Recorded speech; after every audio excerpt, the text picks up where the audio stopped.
Good morning students. Chemistry की class में आप सभी का स्वागत है।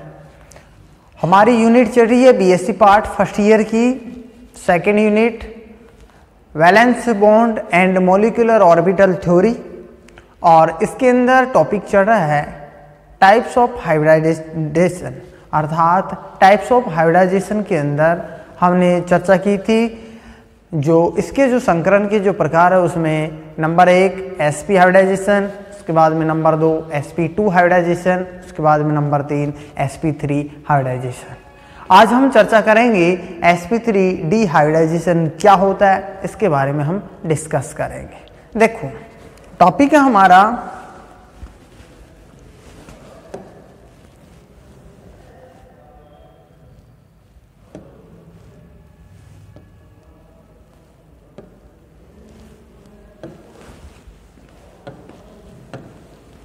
Types of hybridisation.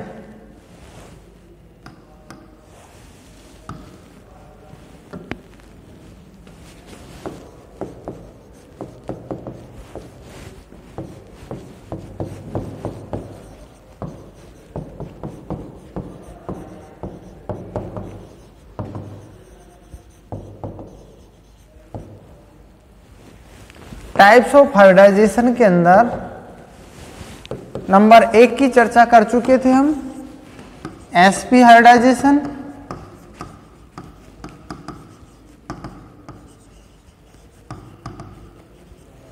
नंबर 2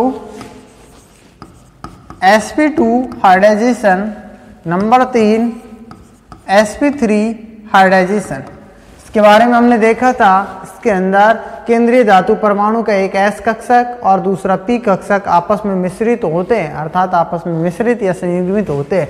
तो इसके दौरान दो संकरित कक्षकों का निर्माण करते हैं, उसे हम क्या कहते हैं, sp2 हाइब्रिडाइजेशन, sp हाइब्रिडाइजेशन कहते हैं। इसकी जो संरचना होती है वो लीनियर होती है। इसके अंदर हमने देखा था केंद्रीय धातु परमाणु का एक s कक्षक, दो p कक्षक आपस में संयुग्मित होकर या फिर मिश्रित होकर तीन संकरित कक्षकों का निर्माण करते हैं, जिसके दौरान हमारे को sp2 हाइब्रिडाइजेशन प्राप्त होता है। ठीक है, संकरण प्राप्त होता है। नेक्स्ट नंबर 3 हमने इसके अंदर देखा था संकरण की प्रक्रिया के दौरान केंद्रीय धातु परमाणु का एक s कक्षक और तीन p कक्षक आपस में मिश्रित होकर के चार नए संकरित कक्षकों का निर्माण करते हैं, जिनकी ऊर्जाएं समान होती है। उसके दौरान जब ये चार नए संकरित कक्षकों का निर्माण करते हैं तो उसे हम क्या कहते हैं, sp3 संकरण कहते हैं। ठीक है, नेक्स्ट हम बात करेंगे आज नंबर 4 की। नंबर 4 की बात करेंगे। नंबर 4 sp3d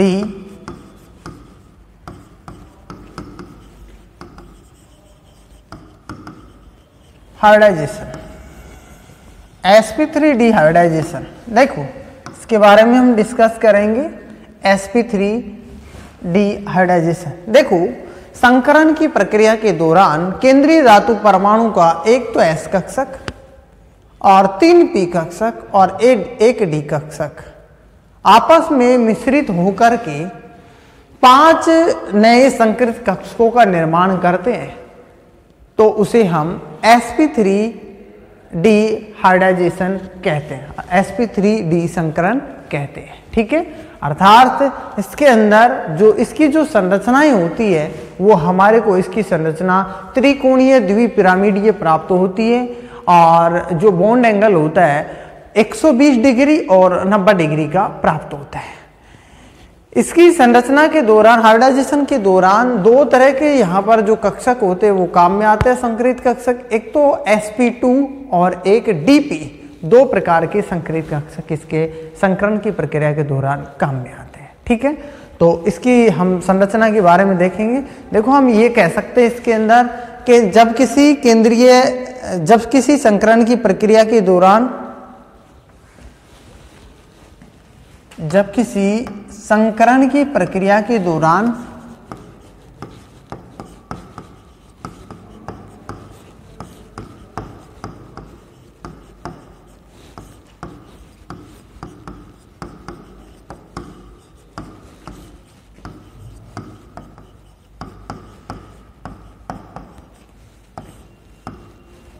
दौरान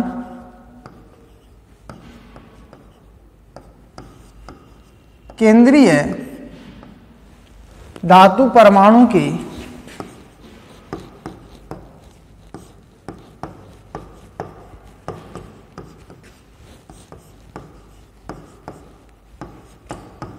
एक एस कक्षक, 3 पी कक्षक तथा एक डी कक्षक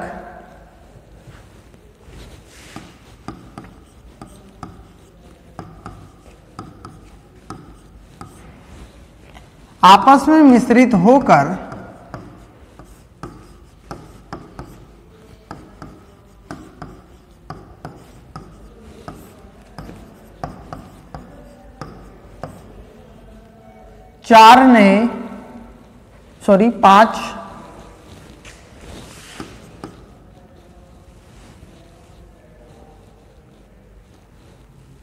पांच sp3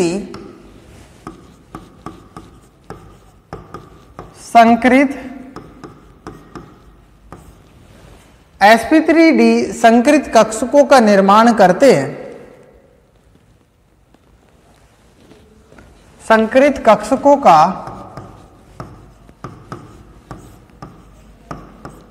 निर्माण करते हैं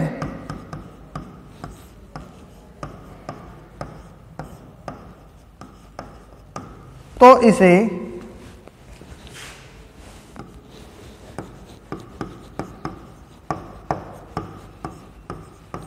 sp3d संकरण कहते हैं।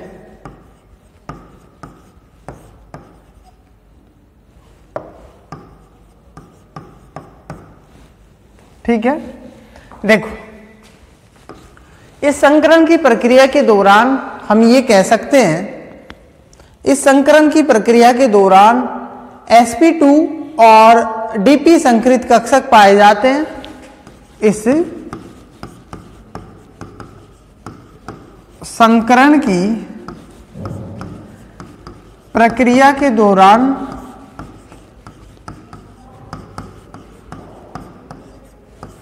sp2 तथा dp संकरित कक्षक पाए जाते हैं।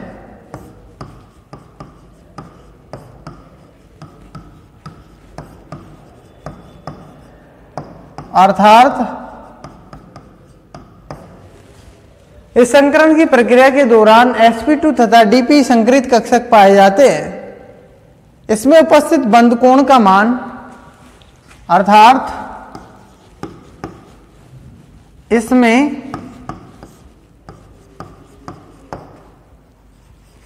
उपस्थित बंध कोण का मान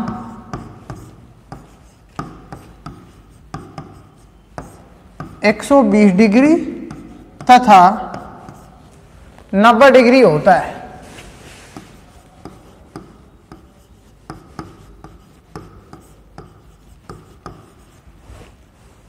तथा हम ये कह सकते हैं इस संकरण के अंदर जब sp3d संकरण पाया जाता है तो मॉलिक्यूल की संरचना त्रिकोणीय द्विपिरामिडीय होती है। अर्थात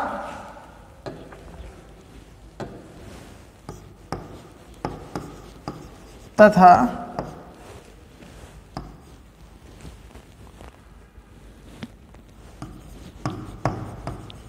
इसकी संरचना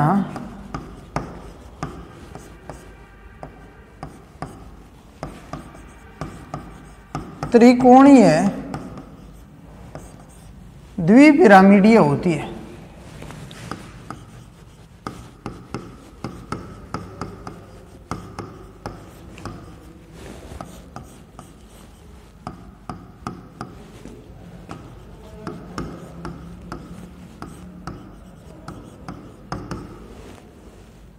ठीक है, देखो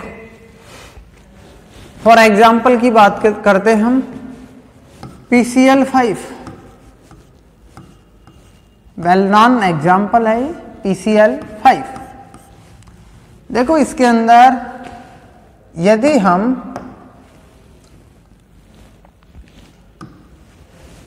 फास्फोरस की बात करते हैं तो ये 15 नंबर पे पाया जाता है। इलेक्ट्रॉनिक विन्यास 1s2, 2s2, 2p6, 3s2 और 3p3 इसका इलेक्ट्रॉनिक विन्यास पाया जाता है। ठीक है, देखो उसके बाद बाह्यतम कोष के अंदर इलेक्ट्रॉन्स की बात करते हैं। 5 इलेक्ट्रॉन इसके बाह्यतम कोष के अंदर पाए जाते हैं।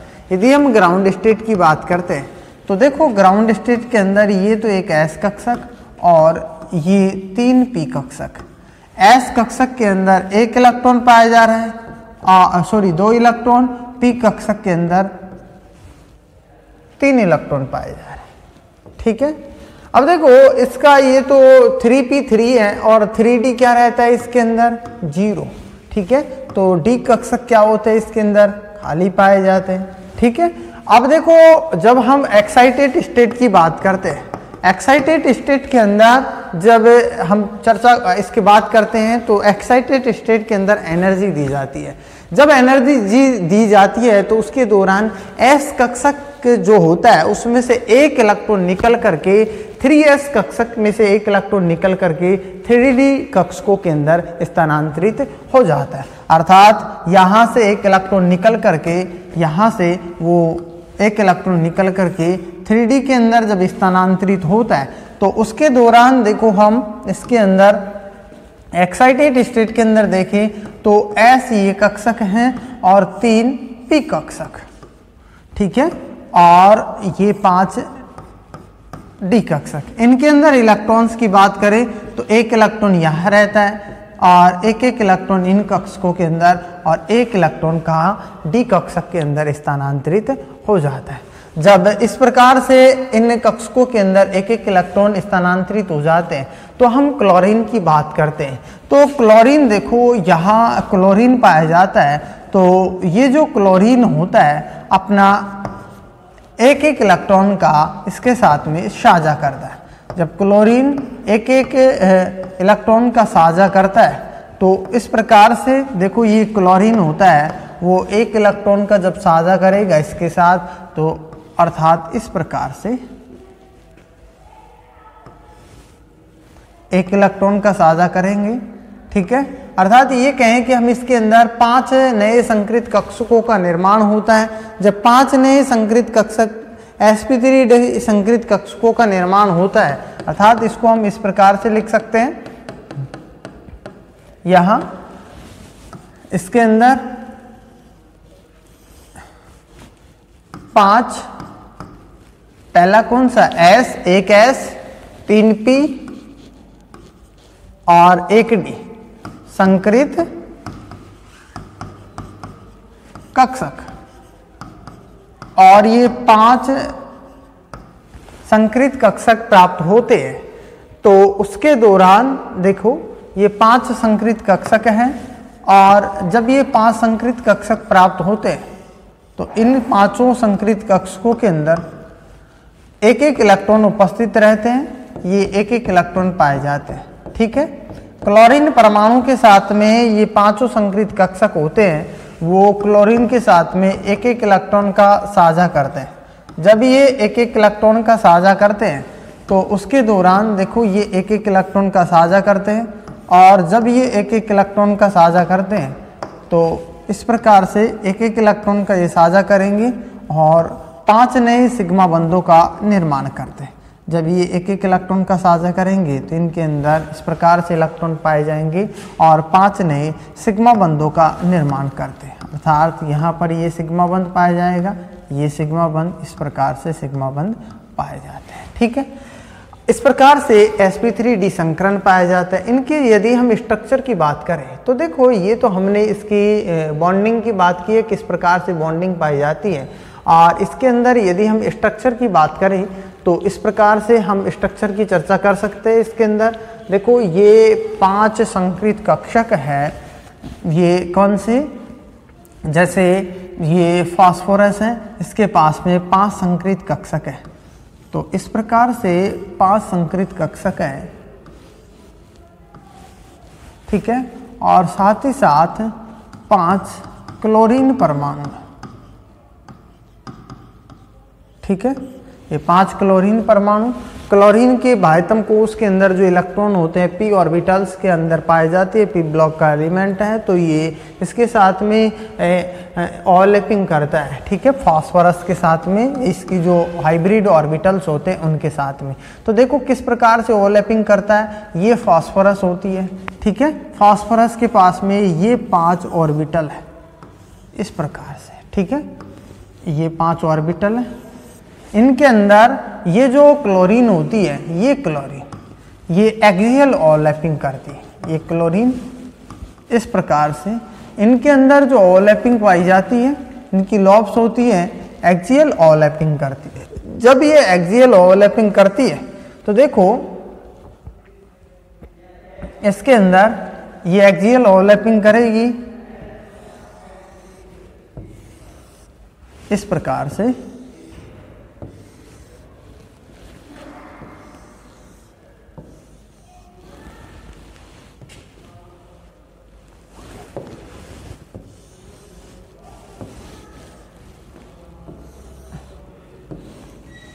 एक्सियल ओवरलैपिंग करती है, ठीक है। अब इसके अंदर इलेक्ट्रॉन्स की बात करते हैं तो एक एक इलेक्ट्रॉन तो फास्फोरस का पाया जाता है इसके अंदर, ठीक है, एक एक इलेक्ट्रॉन फास्फोरस का पाया जाता है और एक एक इलेक्ट्रॉन क्लोरीन का पाया जाता है, ठीक है। और जब ये एक एक इलेक्ट्रॉन फास्फोरस का, एक एक इलेक्ट्रॉन क्लोरीन का पाया जाता है तो उसके दौरान यहाँ पर देखो ये एक्सियल ओवरलैपिंग पाई जाती है। जब एक्सियल ओवरलैपिंग पाई जाती है तो हम बॉन्ड की बात करते हैं, तो यहाँ देखो इस प्रकार से बॉन्ड पाया जाता है, ये फास्फोरस, ये क्लोरीन था यहाँ, ठीक है, ये भी यहाँ पर इधर ये क्लोरीन था और इधर ये भी क्या था, क्लोरीन, ठीक है। इनके साथ इस प्रकार से एक्सियल ओवरलैपिंग पाई जाती है इस प्रकार से, और इधर ये क्लोरीन और एक ये क्लोरीन था। हमने इसके अंदर आपको अभी बताया था मैंने आपको कि इसके अंदर 2 प्रकार के जो ऑर्बिटल्स होते हैं वो काम में आते हैं। एक तो कौन सा, एक तो यहाँ sp2 ऑर्बिटल्स काम में आता है, ये जो ऑर्बिटल होते हैं वो sp2 ऑर्बिटल होते हैं, एक dp ऑर्बिटल काम में आते हैं, ये dp ऑर्बिटल्स होते हैं, ठीक है। तो इसके अंदर जो ये एक्सियल ओवरलैपिंग पाई जाती है और उसके दौरान यहाँ जो बॉन्ड एंगल होता है, ये जो बॉन्ड एंगल होता है वो तो 90 डिग्री का पाया जाता है, ठीक है, और ये जो बॉन्ड एंगल होता है वो 120 डिग्री का पाया जाता है, 120 डिग्री का पाया जाता है। तो मैंने आपको अभी बताया था इसकी जो संरचना होती है वो ट्राइगोनल बाई